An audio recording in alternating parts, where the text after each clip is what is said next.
The mob didn't wait for law or mercy. They came with fists, rope, and the kind of heat that had nothing to do with the sun. It was high noon in Greyhorn Ridge, 1886, and the sky above the ridge was so blue it almost mocked the blood about to spill. The bride was shoved from the back of the jailhouse wagon with her wrists still raw, her white dress streaked brown with sweat and dirt. Her veil had been ripped clean off. She had arrived 3 days ago with a contract for marriage and a letter that called her a suitable burden to exchange. Her husband was dead before sunset, knifed in a gambling dispute behind the saloon, and the town, drunk on bad memory and worse whiskey, declared her cursed. They called it justice when they hammered a crossbeam between the cottonwoods. The sheriff stood idle, chewing slow and silent as the men around him shouted for a reckoning. No one asked her name. No one had since she arrived. The preacher's wife crossed herself and turned away. A teenage boy laughed when the bride tripped on her own skirt. Another man brought the rope. A third tied it into a noose. She didn't scream. She simply stood still, chin lifted as if silence were the last coin she had left to spend. Then came the hoofbeats, slow at first, then growing louder like thunder rolling in over dry stone. The crowd turned. Down the hill rode a man they knew but never called by name. The Lakota giant, half legend, half exile. 6.5 feet of muscle, bare-chested, his long black hair trailing behind him like wind. His horse was taller than most of the men. His face unreadable. He said nothing. Dismounted. Walked directly into the circle without drawing a weapon or raising his hand. He didn't shout, didn't glare. He simply stepped between her and the rope. The crowd stilled.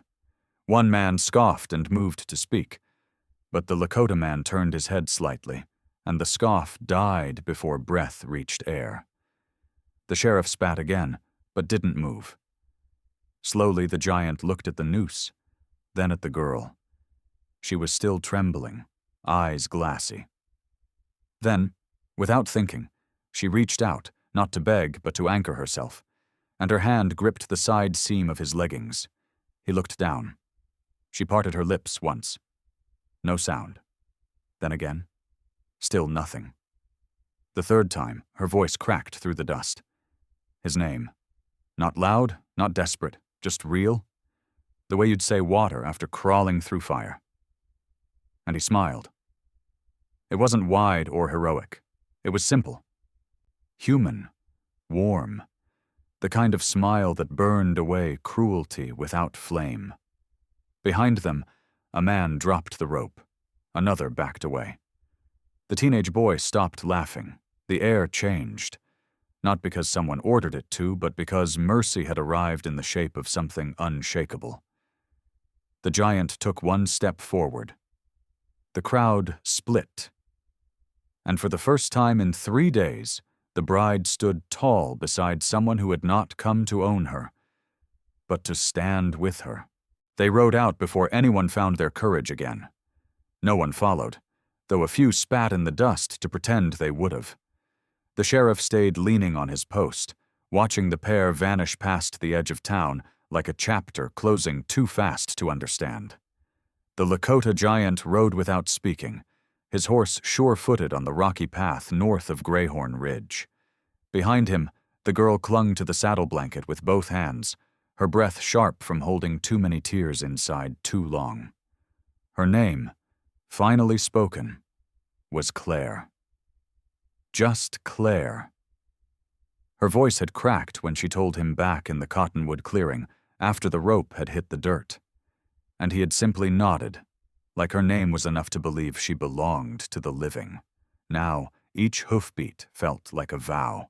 They didn't speak for the first 2 miles. Wind scattered grit across the prairie, and hawks circled above like old spirits watching the new arrangement. Claire leaned forward once, uncertain, and whispered, "Where are we going?" He pointed ahead, a ridge that cut the sky in half. "Water," he said, Then quiet. She didn't ask more. That word, quiet, was the first gift she'd been given since stepping off the westbound train.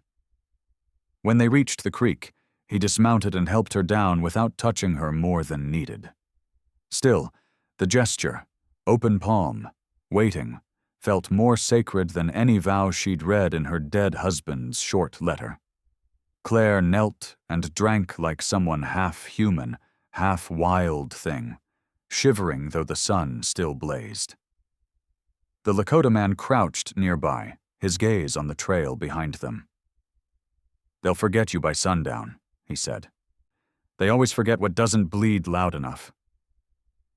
She looked at him then, not in fear, not in gratitude, but in the raw, exhausted way someone does when they've got nothing left to lose and everything to learn. "Why'd you come?" she asked. "No one else did." He didn't answer right away. Instead, he stood and untied a pouch from his belt, pulling out 2 strips of jerky and a tiny pouch of salt. "Because I remember what the rope felt like," he said. That quiet broke something open inside her. Not pity, not comfort, just truth. She took the food and sat on a flat stone under a crooked tree, watching him collect driftwood without a word.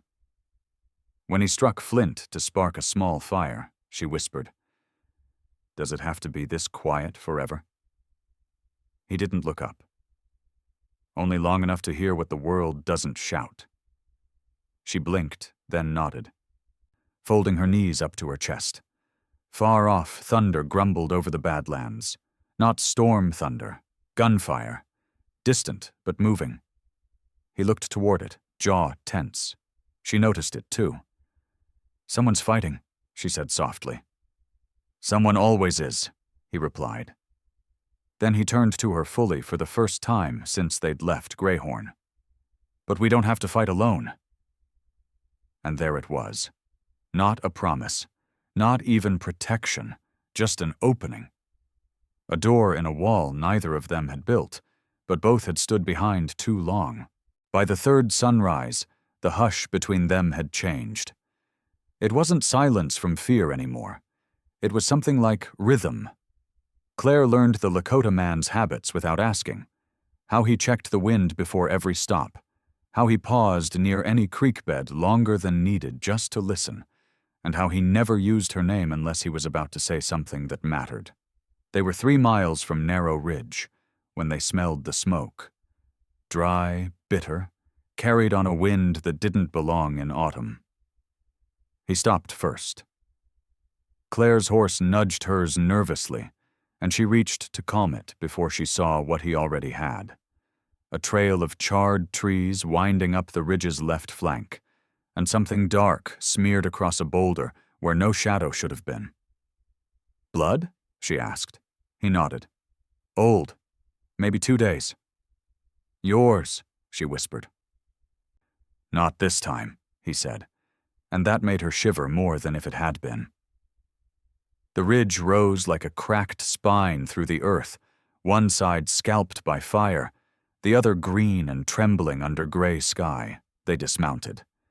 He crouched low, tracing a set of hoofprints with one finger, then ran his palm over a flat patch of dirt. 3 riders, he muttered. 1 wagon, heavy. "A family?" she asked, hoping. He didn't answer, just walked forward, eyes scanning. Then he found it. A burned satchel, half buried in ash, and next to it, a child's shoe. Blackened, but still laced. Claire froze.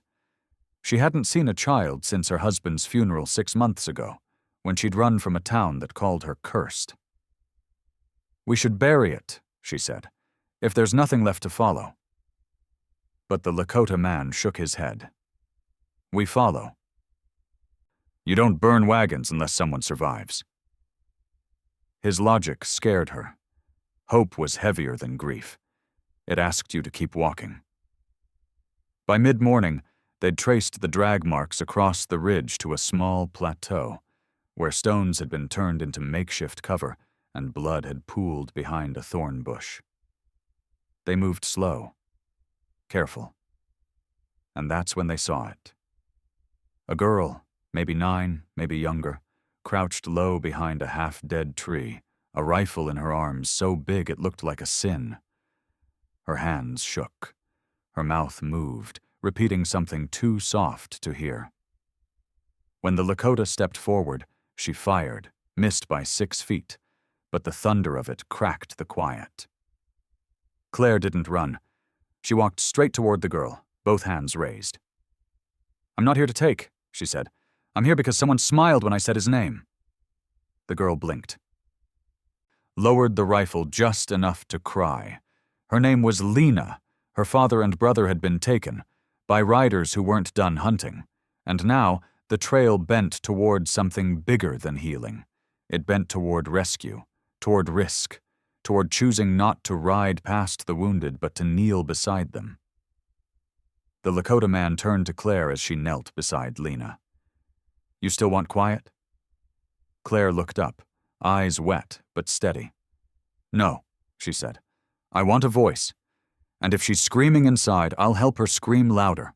They buried the girl's brother beneath the cedar where they found him, his fingers still clenched around a hand-carved whistle, and his shirt torn as if he'd been dragged backward through thorns. The Lakota man marked the spot with 3 stones, stacked like a quiet promise. And Claire noticed how he didn't speak during the burial, only moved with the same reverence he'd shown when he first cut her free. Lena held Claire's sleeve the whole time. "Mama said never follow fire," she whispered once, as if trying to explain why her brother had died. "But Papa said sometimes it's the only way to see what they took." The sun never came out that day, just a white sky hanging low and cold over a valley that looked too wide to cross with a child and a rifle. But they started anyway. The Lakota said the riders they were chasing would aim for Dead Canyon. Flatland routes gave no cover, but that narrow basin swallowed anyone who didn't know its paths. Claire asked, "If you know where they're going, why haven't you gone alone?" He looked at her for a long beat. "Because you stop for children. Most people ride past." They made camp in the shelter of an old washout, huddled beside a root fire. Lena dozed in Claire's lap. For a while, the only sound was wood crackling, and the echo of too much silence between 2 adults who had already said too much with their actions. Claire finally asked the question she'd avoided since they left the ridge. "Why were you even in town that day?" He stirred the fire once, twice, and said, "My brother was hanged there. Sheriff said it was justice. I came to carry his bones." Claire closed her eyes. She didn't know why pain always recognized pain, but she knew the shape of that kind of loss, the kind that made you quiet forever, unless someone sat beside you and didn't try to fix it. "And the bride?" she asked. "The one I stopped the rope for?" he said, looking into the flames. "She looked like my sister, but she said my name like I was the reason she survived. So I stayed." Claire swallowed. Not because she was jealous, but because she realized this man had built his compass from moments where others had broken. "Do you always do that?" she asked. "Step in when no one else will?" "No," he said. "Only when someone still believes I can." Claire didn't speak after that, just laid Lena across the blanket and leaned into the earth, letting it hold her weight. She had started this journey alone, a widow with no map, and a lifetime of wrong turns. Now, somehow, she was planning rescues, sharing firelight with a warrior who mourned the world out loud only in actions. The canyon was less than a day away. Beyond that, men with guns and laughter sharpened by cruelty waited. But so did 2 captives. And maybe, just maybe, so did the chance to rewrite what it meant to survive. Not with escape, but with return. She reached for the rifle. Not to fire. Just to remember it was hers now. They weren't running anymore. By mid-morning, they reached the edge of Dead Canyon. And it wasn't a place. It was a wound in the earth, A narrow trench carved by centuries of flash floods and bone-scattered feuds where voices vanished and even gunshots didn't echo. Claire held Lena close as the Lakota man guided them down the narrow switchback trail, his horse tethered to a branch above and left behind without regret. "Too loud," he'd said. "Too proud." Every step was taken like it might trigger a warning. Stones shifted under boots, air carried their breath ahead of them, and the smell of camp smoke somewhere in the basin signaled they weren't alone. At the canyon floor, the world felt smaller. Claire could hear the soft rattle of Lena's breath against her shoulder and the faint clink of metal. Bridles, maybe. Or cuffs. They moved under the cover of overhanging rock and twisted cottonwoods, the Lakota man pausing to study broken twigs, a scrap of cloth snagged on a thorn, the direction a boot heel dragged through the dirt. Claire watched the way he moved, like a man who'd once been hunted and had learned to hunt back, not with anger, but with patience. She admired it in the way a survivor recognizes another. Silently. Fully. Then they saw them. 3 men. One stirring a pot near a makeshift fire, another sharpening a knife, and the third sleeping beside 2 small figures curled beneath a blanket too thin for the cold. Claire gasped, but the Lakota man pressed 2 fingers gently to her wrist and shook his head. "Wait," he mouthed. Claire gritted her teeth. Waiting had cost her too much before, her husband, her home, her son's trust. But this time, it felt different. This wasn't fear, it was formation. He moved first. A thrown stone distracted the man at the fire. Claire took that as her cue. Slipping from the shadows, she darted towards the children, hands shaking as she pulled back the blanket. 2 girls, maybe 6 and 8, eyes wide with sleep-shocked terror. "It's okay," she whispered. "I've got you." But one of the men turned too fast, saw them. He reached for his rifle, didn't make it. The Lakota giant came down like a storm with no lightning, just thunder and weight. The fight was brief but brutal. No shots fired. Just fists, bodies, dirt, breath, and silence again. When it ended, Claire had both girls clutched against her. Lena pressed into her side, and the Lakota man crouched over the last conscious outlaw, his voice a low growl. "Tell your friends this canyon doesn't keep secrets anymore." They left the bodies tied, the rifles broken, and the girls walking upright, hand in hand. Claire didn't ask his name. Not yet. But as they reached the ridge and sunlight returned, she touched his shoulder. "I was wrong about you," she said. "Most people are," he replied. But this time, he smiled when he said it. They found an abandoned sheep shed by dusk, wind-bitten and cracked but dry enough to count as sanctuary. The Lakota man lit a fire, low and blue, shielding it with a saddle blanket to keep the glow from catching wandering eyes.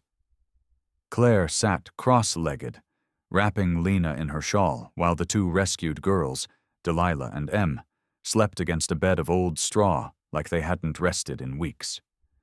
The canyon had swallowed their fear. Exhaustion had finished the rest. But Claire couldn't sleep. She sat beside the man, the night pulling shadows across his scarred face, his dark eyes fixed somewhere beyond the walls. "I should thank you," she whispered. He didn't answer. "But I think that'd make you walk away." He didn't look at her. "Names don't matter when you're buried," he said. "But they do when someone speaks them right." Claire studied him carefully, then offered hers. "Claire. Claire Brannon, from Oak Hollow. At least, I was." The silence stretched, but finally he met her gaze. "My people called me Takuwiaka. It means he who listens beneath. The army called me Eli." Claire nodded, not needing more. "Eli," she said softly. The name felt like a hinge, like something old had just been unlatched. He poked the fire absently. You carried that girl like you'd done it before. Claire swallowed. I had a son. That was all she said, but it was enough. Eli didn't ask what happened. Some griefs announced themselves with posture, not words. Then something flickered in the doorway. Movement, breath, and before either could reach for a weapon, Delilah stood there, eyes half-lidded in sleep, voice small. Miss Claire?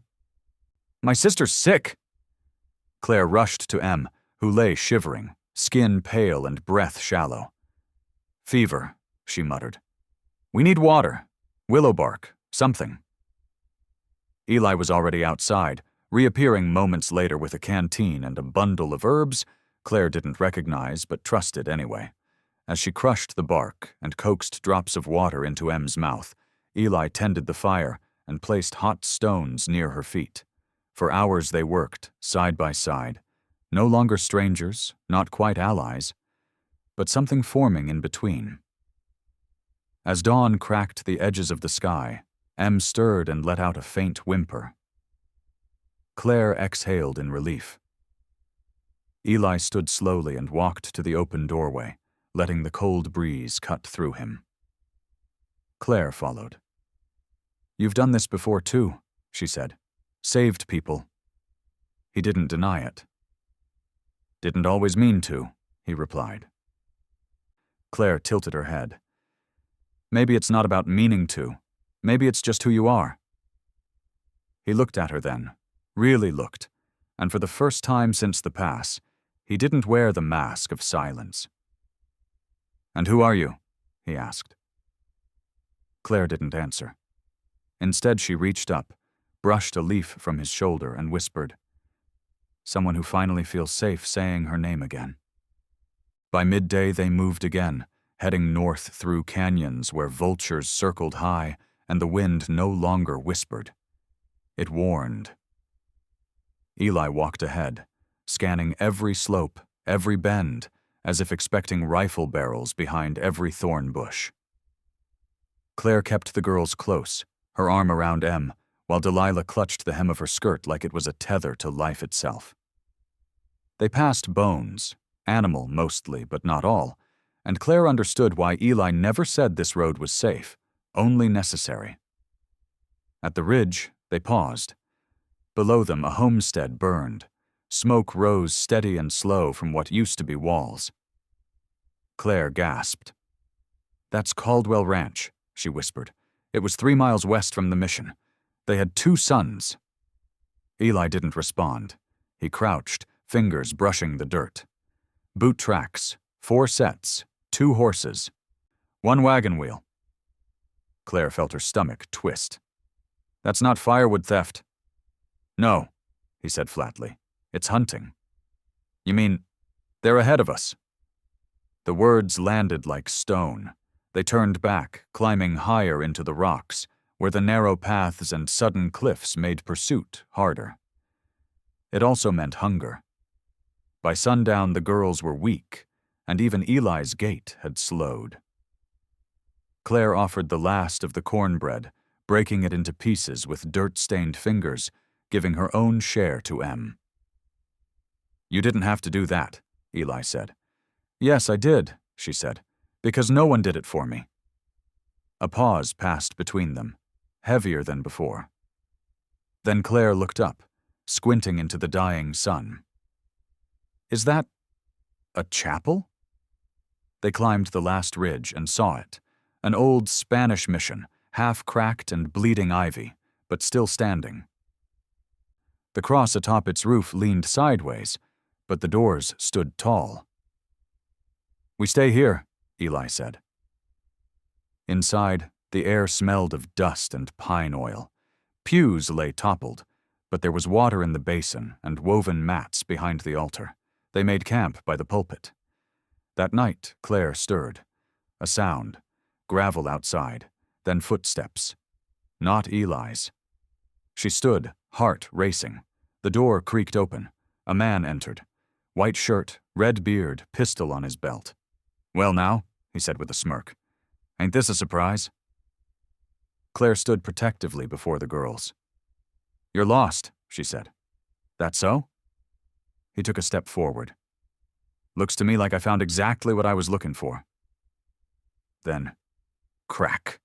A shadow from behind him struck, and the man crumpled. Eli stood over him, fists clenched, breath heavy. Claire stared. "You followed us? You didn't say goodbye." He knelt, checked the man's pulse, then dragged him outside like a broken limb. Claire watched as Eli kicked dirt over the blood on the stone floor. She moved to his side. "He was going to—" "I know. Thank you." Eli shook his head. "They always find me," he said quietly. Claire looked up. "Then maybe it's time someone else stood between you and them." He turned, surprise flickering across his face, and for the first time since she met him, she saw his shoulders lower, not from defeat, but from trust.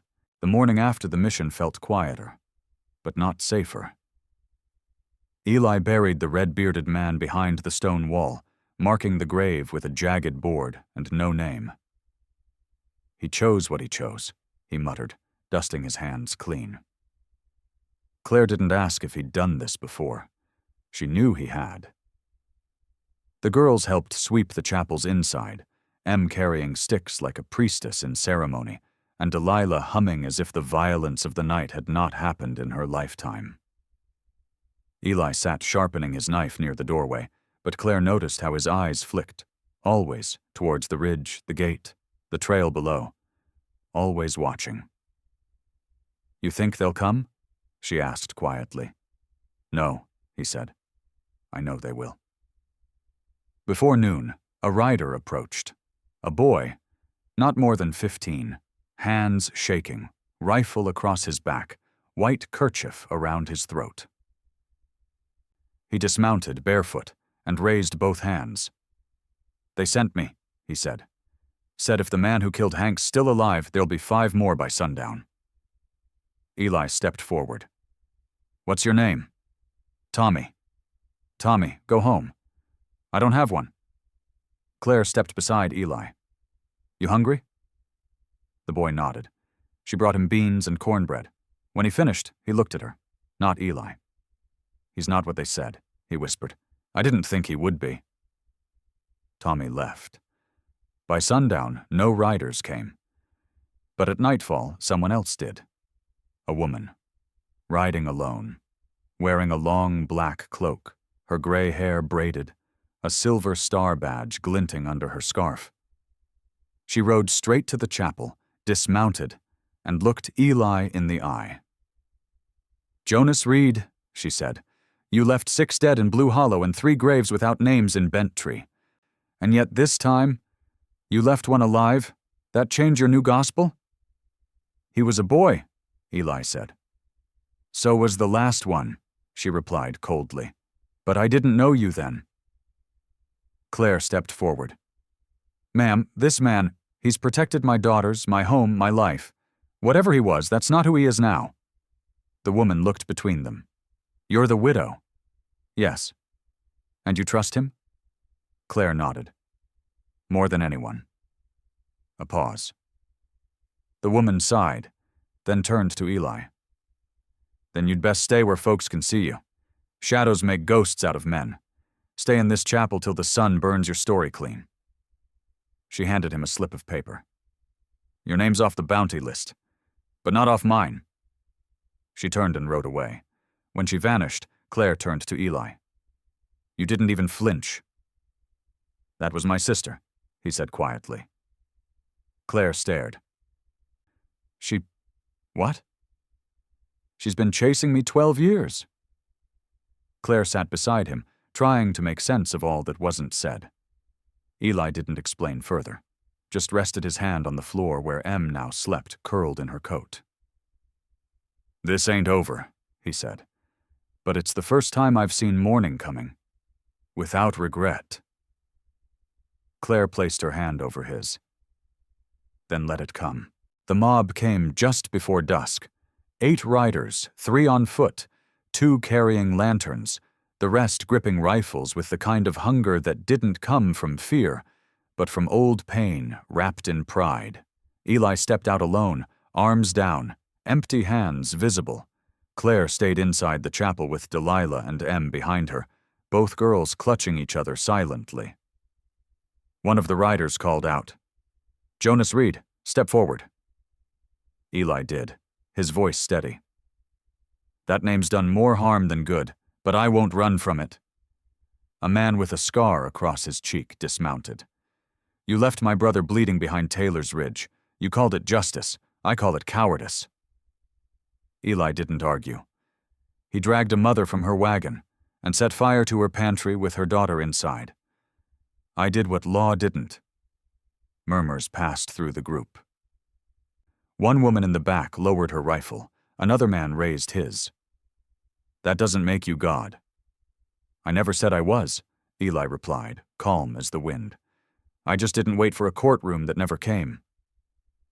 The man stepped closer, aiming square at Eli's chest. Claire opened the chapel door. "Please," she said, "there are children here." The man didn't flinch.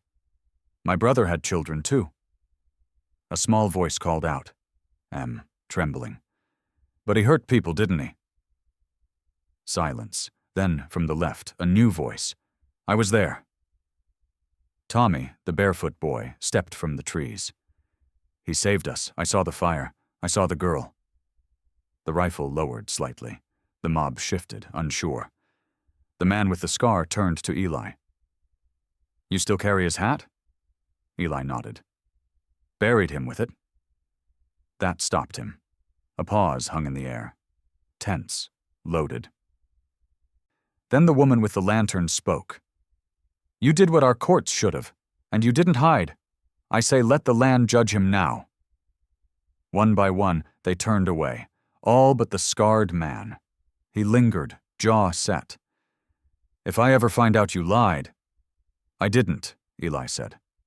"But even if you did," the man added, "you saved someone's girl that day. I can't forget what you took. But I won't shoot the hand that stopped him either." He holstered his rifle and walked away. Claire came forward, eyes wide. "That could have gone another way." "Every day could," Eli whispered, "but maybe not tomorrow."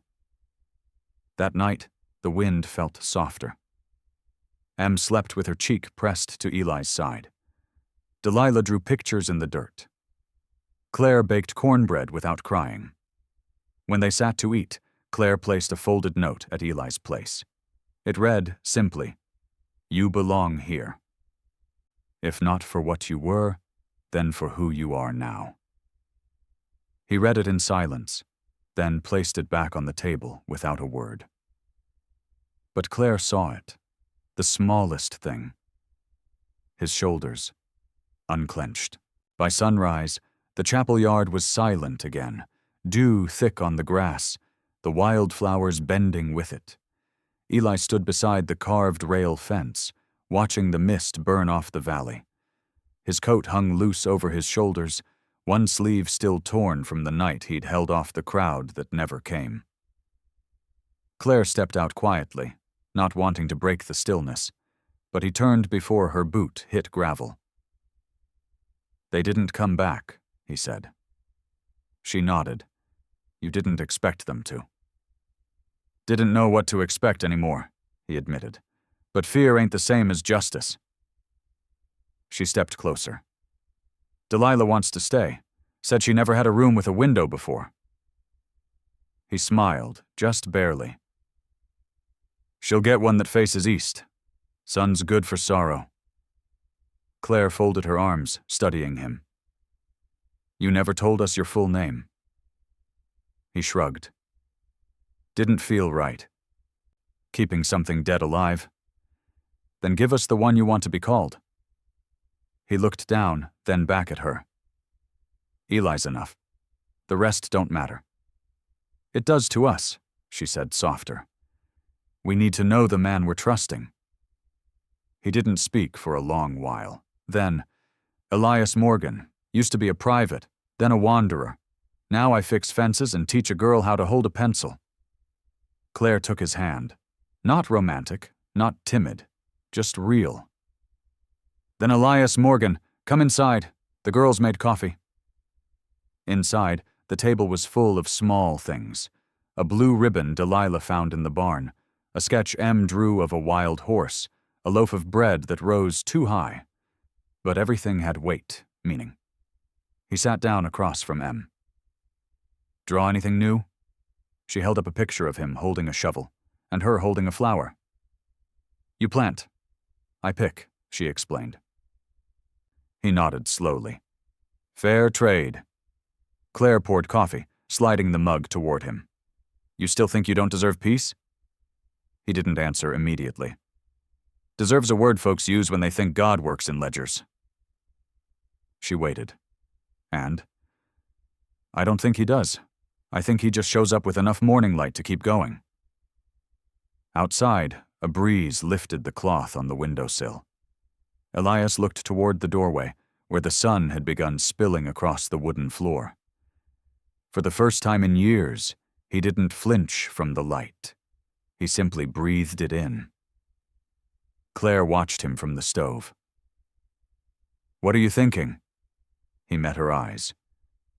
I'm thinking, maybe I'll take the girls down to the creek later, teach 'em to fish, fix the west fence after that, then, maybe, I'll stop calling this place yours in my head.